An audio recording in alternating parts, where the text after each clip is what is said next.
Você tem um filho que muitas vezes fala muito bem em casa, conversa contigo, mas simplesmente na escola ou em algum outro ambiente social, uma festa, ou na presença de pessoas próximas, né? Às vezes algum tio, algum primo que chega na casa de vocês, essa criança simplesmente trava, não fala, emudece. Pois é, gente.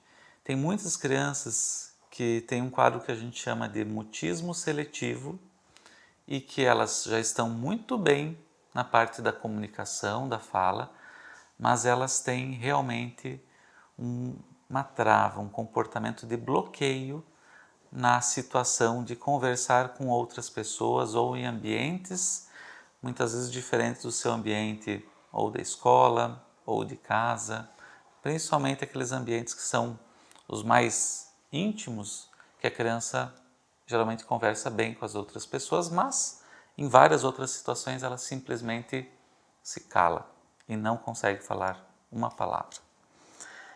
Esse transtorno, gente, é um transtorno que a gente tem uma frequência relativamente alta. A gente deve ter muitas crianças sem diagnóstico. E é por isso que eu, Diego, médico, pediatra, quero vir hoje aqui nesse vídeo conversar com vocês e explicar um pouquinho mais sobre o que se trata o transtorno de mutismo seletivo. Até um certo tempo atrás, esse transtorno se acreditava que era em virtude de traumas, abusos na infância, seja psicológicos ou os outros tipos e categorias de abuso que a gente tem, do ponto de vista de sofrimento psíquico, emocional, e era dado como crianças que tinham algum tipo de trauma na infância. Até recentemente, até 2010, isso era, do ponto de vista da ciência, encarado dessa forma. E passou-se a entender melhor, até mesmo é um transtorno que hoje se caracteriza dentro dos transtornos de ansiedade, mas agora a gente entende que não necessariamente se trata por alguma questão de trauma, não é um gatilho obrigatório, e esta criança ela tem as dificuldades de comunicação. Se a gente for ver muito bem o que é a característica e o critério técnico para a gente diagnosticar mutismo seletivo, está lá descrito dentro do DSM, que é o quê? A criança tem que apresentar essas características. Pelo critério A, fracasso persistente para falar em situações sociais específicas nas quais existe a expectativa para tal, por exemplo, na escola, ou outras situações sociais que se espera que a criança fale, converse com alguém. Apesar de falar em outras situações, ou seja, a criança que na escola não fala, na festinha não fala, no parquinho de diversão, no parquinho da praça não fala, mas dentro de casa fala muito bem com seus pais. Critério B. A perturbação interfere na realização educacional ou profissional ou na comunicação social. Ou seja, a criança vai para a escola e não consegue falar, demonstrar o que consegue aprender, e não é muitas vezes que ela não quer, mas ela não consegue se expressar e isso atrapalha muito no processo educacional, mais lá na frente no processo profissional e principalmente na parte da comunicação e interação social. C. A duração mínima da perturbação, ou seja, dessa alteração desse comportamento, é de 1 mês e é claro que não limitado a 1 mês, ou seja, passou de 1 mês na escola, ou passou de 1 mês que ela está frequentando ambiente de parquinho, ambiente de creches, de brinquedotecas, ela continua com aquele comportamento. Critério D, o fracasso para não falar se deve a um desconhecimento ou desconforto com o idioma exigido pela situação social. Ou seja, não é porque eu estou colocando essa criança num ambiente em que todas as crianças estão falando inglês e ela só fala português. Ou estou colocando essa criança numa escola onde todas as crianças estão falando árabe e essa criança fala japonês, certo? Então não é por um desajuste, uma dificuldade de idioma. E o critério E é um pouquinho mais complexo, mas a gente vai explicar bem aqui. A perturbação não é mais bem explicada por um transtorno de comunicação, ou seja, um transtorno de fluência da fala, um transtorno de apraxia, um transtorno de desenvolvimento de linguagem, e nem ocorre exclusivamente durante o curso de transtorno de espectro autista esquizofrenia ou outro transtorno psicótico. E aqui a gente tem que esclarecer, não é que o transtorno de mutismo seletivo e o transtorno do espectro autista, eles se excluem, mas a gente vê que a criança desenvolve os sintomas de transtorno de mutismo seletivo em um tempo, em características diferentes dos transtornos e os sintomas que vêm dentro do transtorno do espectro autista, ou seja, a criança já demonstrava aquelas características, aqueles critérios técnicos pro TEA, mas a partir de certo momento, geralmente ali a partir de 2 anos e meio, 3 anos, até os 5, 6 anos de idade, ela também vem apresentar as características que se enquadram dentro do transtorno de mutismo seletivo, certo? Então, gente, a criança, ela precisa realmente não conseguir falar em uma situação que é esperado que ela fale. E aí é onde vem muitas vezes aquelas questões de preconceitos, de desinformação e até mesmo de uma visão um pouquinho mais engessada, mais retrógrada do que é o comportamento da criança, de que ela faz aquilo que ela não vai, de que ela não fala numa situação social, que ela está fazendo birra, que ela está se recusando, que ela está querendo confrontar, e na verdade não é isso. Hoje a gente entende que o transtorno multismo seletivo é um transtorno que está dentro dos transtornos e das alterações que se remetem à parte de ansiedade, os transtornos de ansiedade, seja generalizada, seja o transtorno de ansiedade social, a gente entende que ele está dentro dessa caixinha, desse contexto. Muito bem, gente. E aí o que acontece? Essa criança, muitas vezes ela vai para a escola e ela não fala. Ou ela fala só com uma pessoa, só com uma assistente, com uma cuidadora, e ela usa essa pessoa como ponte. A gente chama isso de comunicação by proxy, ou seja, eu falo através do outro. Eu quero conversar, eu quero até contar para um coleguinha, para um amiguinho, algo, mas essa criança vai ali no ouvido da professora e fala no ouvidinho da professora para a professora falar para o amiguinho. Isso também muitas vezes com a mãe. Eu tinha uma pacientinha que hoje já está com uns 10, 12 anos e essa paciente ela adorava ir lá no consultório, a mãe sempre me relatava. Ela gostava muito de ir lá, ela gostava de mim, ela ficava ansiosa até quando era dia de consulta e ela em casa ela falava tudo, e assim uma menina até muito bem versada pelo que a mãe filmava e me mostrava essa criança falando, falava muito bem. Na escola e lá no consultório ela nunca falou uma palavra, ela falava no ouvidinho da mãe e a mãe me falava, eu perguntava as coisas para ela e ela me respondia pela mãe. Muito bem, gente, então não é que a criança não quer falar, ela não consegue. Existe um bloqueio do ponto de vista psicológico e comportamental e ela não está fazendo isso de pirraça, ela não está fazendo isso para confrontar ou para se opor, para te provocar, não. Ela está em sofrimento e ela gostaria muito de conversar e comunicar com você, com os amiguinhos.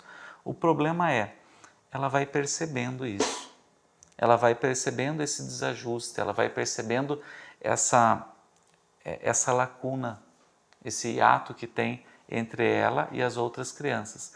Até ela brinca bem, muitas vezes, nas brincadeiras físicas.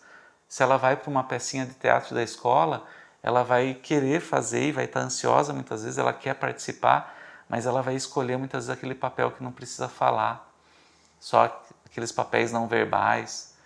Então é uma criança que muitas vezes vai estar realmente extremamente interessada em estar entre os colegas, mas o fato dela perceber essas dificuldades e não saber às vezes até como se comportar ou para quem falar, quem usar como ponte nessas comunicações by proxy, porque muitas vezes um auxiliar, um cuidador que ela elegeu e que ela se sente confortável e que é a única pessoa que o cérebro dela não trava para falar alguma coisa na escola, às vezes não está presente naquele momento.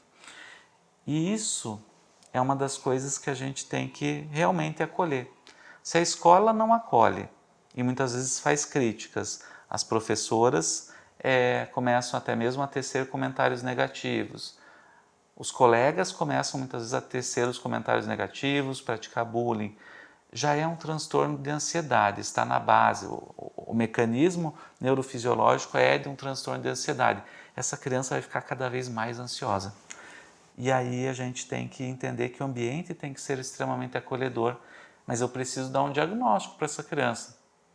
Então, o papel do médico, do fonoterapeuta, do psicólogo é realmente entender o transtorno, dar o diagnóstico o mais precoce possível para que a escola consiga realmente receber até mesmo condutas, orientações da equipe terapêutica desse aluno e desse paciente.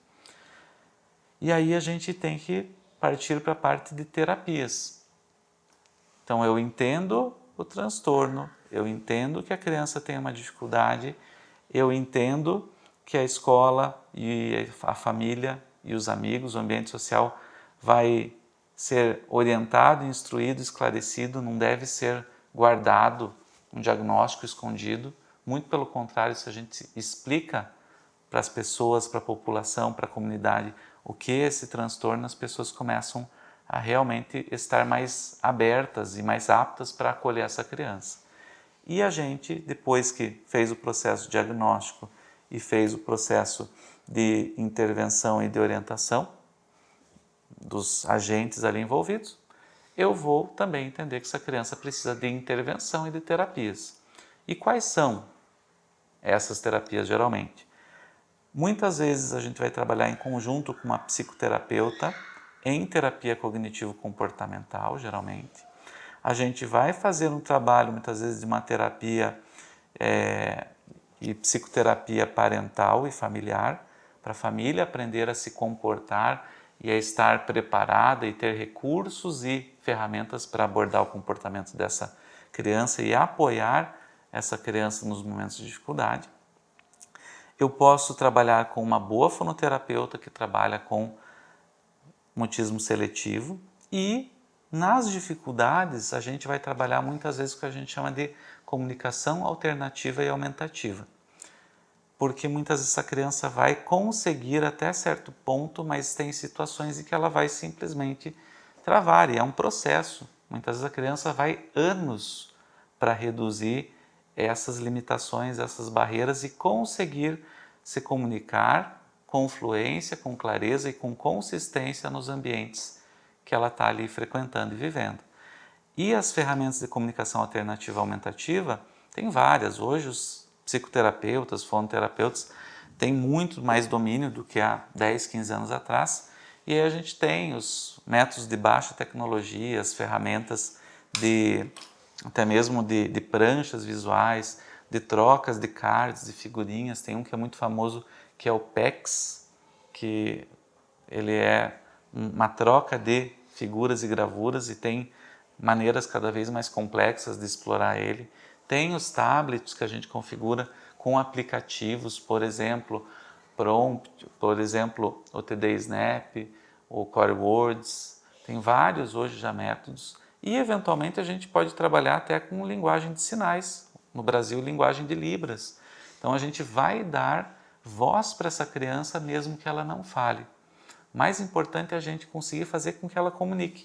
A partir do momento que ela sabe que de algum modo ela vai conseguir se fazer entendida para os outros colegas, e isso é um processo que às vezes realmente vai levar meses a mais de ano, mas ela já vai reduzindo aquela base de ansiedade no qual ela vive e a tendência, mediante todas as intervenções comportamentais, é o comportamento da fala, o comportamento da comunicação vir de maneira cada vez mais frequente. E, eventualmente, como se trata de um transtorno de ansiedade, a gente pode sim fazer uma terapia medicamentosa quando a gente vê que realmente a criança já dá sinais claros e importantes de que ela está num transtorno de ansiedade com sofrimento crônico, sustentado e que está realmente tendo prejuízo do ponto de vista emocional e funcional. Muito bem. Então a gente abordou aqui, gente, os critérios diagnósticos, as características na vida prática, na vida real e os tratamentos. Mas uma das maiores mensagens que eu gostaria de passar para vocês hoje aqui é que a gente tem que realmente entender que é uma criança que tem muito potencial, que tem muitas ideias, tem um mundo inteiro ali passando na cabecinha dela, às vezes inúmeras maneiras e histórias que ela gostaria de compartilhar com os amigos, com os professores, com as pessoas, mas muitas vezes ela realmente está limitada, não por falta de habilidade verbal, mas por um bloqueio do ponto de vista emocional e psicológico que a gente vai conseguir abordar. O que a gente não pode fazer é fechar os olhos para essas crianças, os professores, os médicos, os terapeutas, e querer colocar a culpa desse comportamento, dessa dificuldade, nas costas da criança ou até mesmo nas costas da família. A família mima demais, a criança é muito mimada. Ela fala porque não quer, é mais fácil ela ficar quietinha e só apontar o que quer. Do ponto de vista funcional, ninguém fica bem com essas limitações. Então, menos preconceito, menos julgamento, mais acolhimento dentro de todos os ambientes, inclusive dentro dos ambientes sociais, às vezes entre amigos, entre colegas de trabalho, que vai um confraternizar com o outro, mas a família se sente realmente excluída e julgada por ter um filho em sofrimento. Vamos fazer um pouquinho mais pelo outro, ou pelo menos acolher um pouquinho mais as dificuldades que o outro tem, gente.